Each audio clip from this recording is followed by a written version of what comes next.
It's AirTag delivery day! On today's show, we're talking about the stuff that's arriving today, the stuff you can order today, and we're talking about new accessory stuff. But it's not boring, I promise.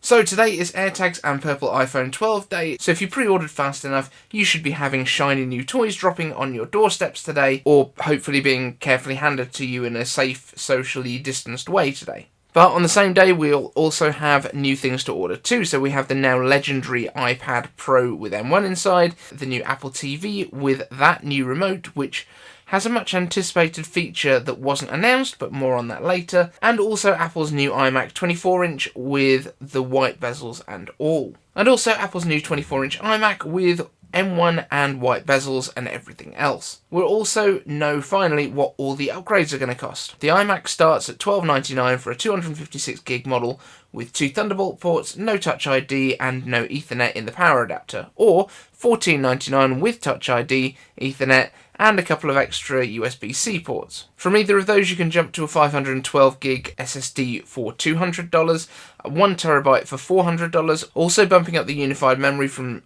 8 to 16GB will cost you $200, and that's probably the best $200 you can spend on these. If you had to choose between storage upgrade and unified memory, it's memory all day, especially on a desktop like these, where it's very simple to add more storage externally. And of course, you have to buy purple, because purple is the best colour, because, purple, and my logo is purple, kind of like purple. And just for context, the new iMac is thinner than the original iPhone.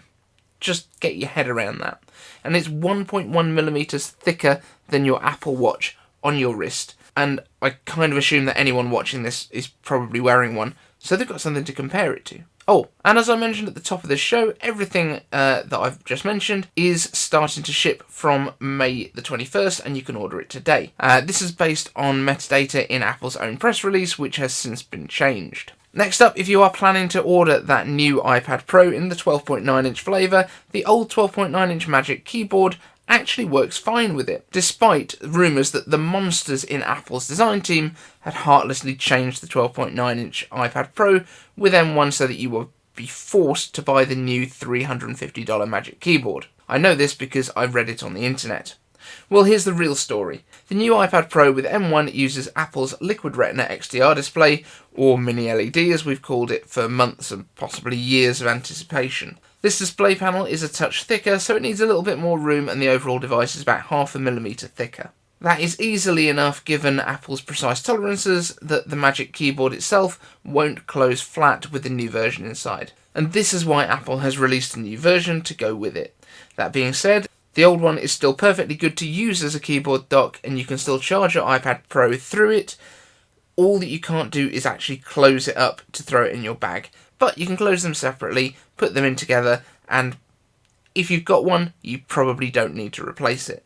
And next up, the Apple TV remote might be findable after all. If you're planning to pick up Apple's new Apple TV when it goes on sale tomorrow, and ships, as I've said earlier, on May the 21st, or even just that remote for $59, you might be able to keep track of that remote for way longer than before.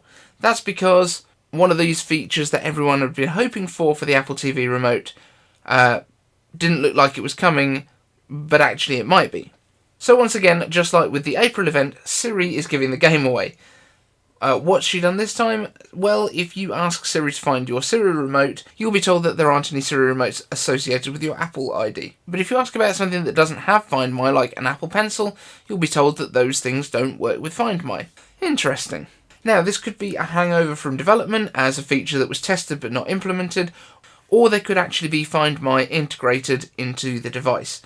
Now, while there's no mention of it being able to use Find My on the remote's product page, it might also just not be a flagship feature, so it's something that happens without fanfare.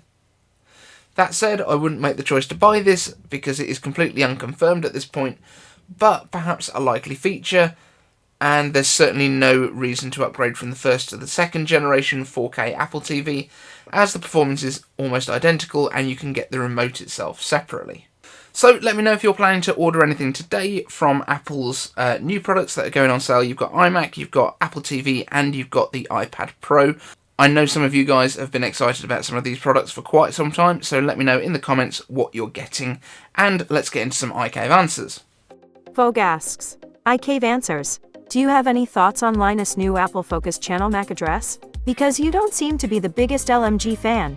So yeah, if you weren't already aware, Linus Tech Tips has started a new channel called Mac Address. Now, I cannot find anywhere on the internet the name of the presenter, so I apologise.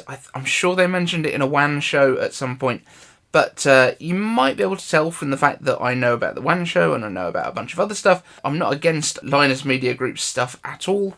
I think they do incredible videos. I just don't agree with their take on a lot of the Apple stuff.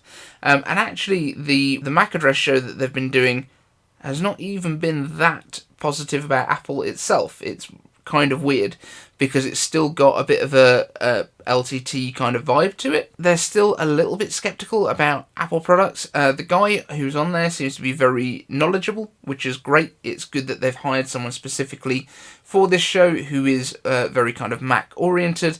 I'd love to see a bit of Anthony coming across to this show as well that they've got going on. By no means am I against Linus Tech Tips and the stuff that they do. I'm inspired by a lot of the stuff that they do. We just don't agree on some of the stuff, and they very much push towards the kind of Lewis Rossman, everything should be dismantleable with a wrench kind of thing. And yes, right to repair is important. I have to say, when they're talking about e-waste and being able to upgrade a computer, they're talking about putting in a graphics card that is, the size of a house brick, which is all going to be e-waste on the old one that you threw out, but the tiny little board that comes in a Mac Mini, because you can't upgrade the individual RAM on that this is somehow the problem with e-waste. I mean, come on, get real, guys. Slower Cuber asks, iCave answers, any advice on how to suppress false touches on older MacBooks? The extra context that you gave me for this question, which thank you very much for, was that it is a 2012 MacBook Pro, and that you're getting some kind of phantom touches on the touchpad. Number one, it is old hardware, so you are probably going to start to get some issues with that. It could be that there's maybe some dirt under the trackpad itself, so if you know what you're doing with it, feel free to take the MacBook apart. You should be able to give it a little clean underneath. There might be, it might be that you've got some kind of residue underneath there that's interfering with it, because capacitive stuff is quite tricky. Number two, if you are using an external power supply that is not the original Apple one, quite often they have issues with grounding, and you can find that the trackpads are quite erratic if you've got them plugged into the mains, but when you take the power supply off, they go back to working perfectly. So just double check on that, because I had that issue with the 2011 MacBook Pro that we'd got a third-party charger for because the original one broke, and obviously over kind of 9 years you are going to get some kind of flex going on in the cables, and it probably has been replaced, but if it's not an official one, that could also be your problem. James Apple asks, iCave answers, I would probably say the Apple TV 4K isn't so much a waste as much as it is a waste of potential. If they were serious about the Apple TV, then give us a Apple game controller, special audio, and 120 HTZ, then we're in business. However, this new Apple TV 4K has Wi-Fi 6 and Thread enabled in it, which is great for those people like myself who have nano leaf bulbs, because I can't tell you how many times did my current Apple TV 4K.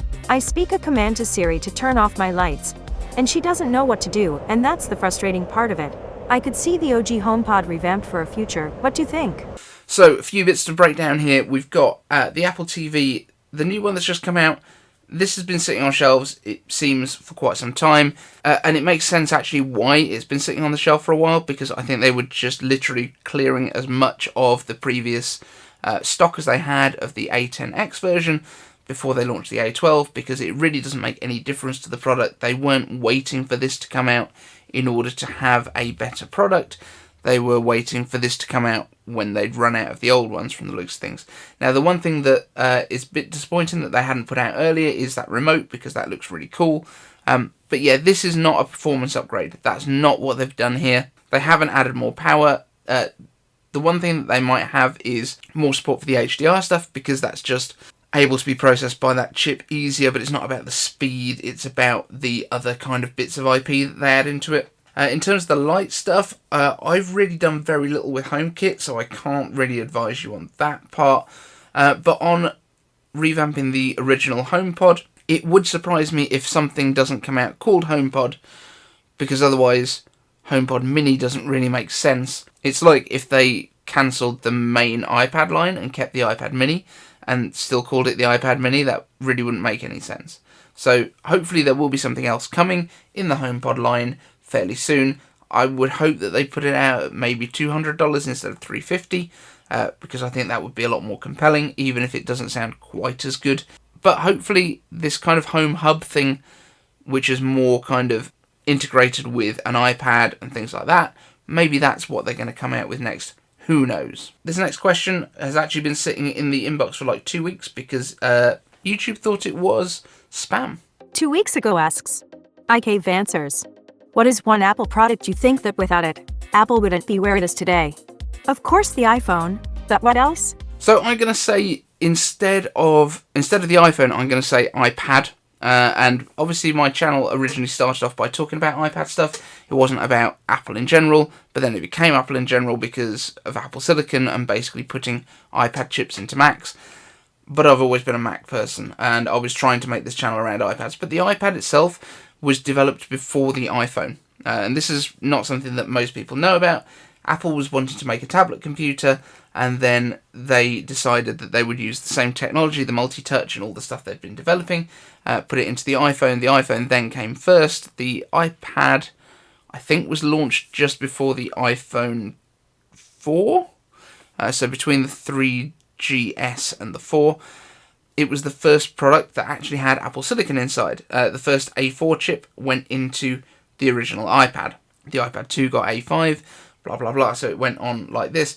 And for where Apple is today, not where Apple, like, getting up to the point of the iPad, but where Apple is today, the iPad is probably the most important product that they've done. It was the fastest selling new product launch when it was first released, and I think it still is. It might have been overtaken by AirPods, but it's still an absolutely massive launch.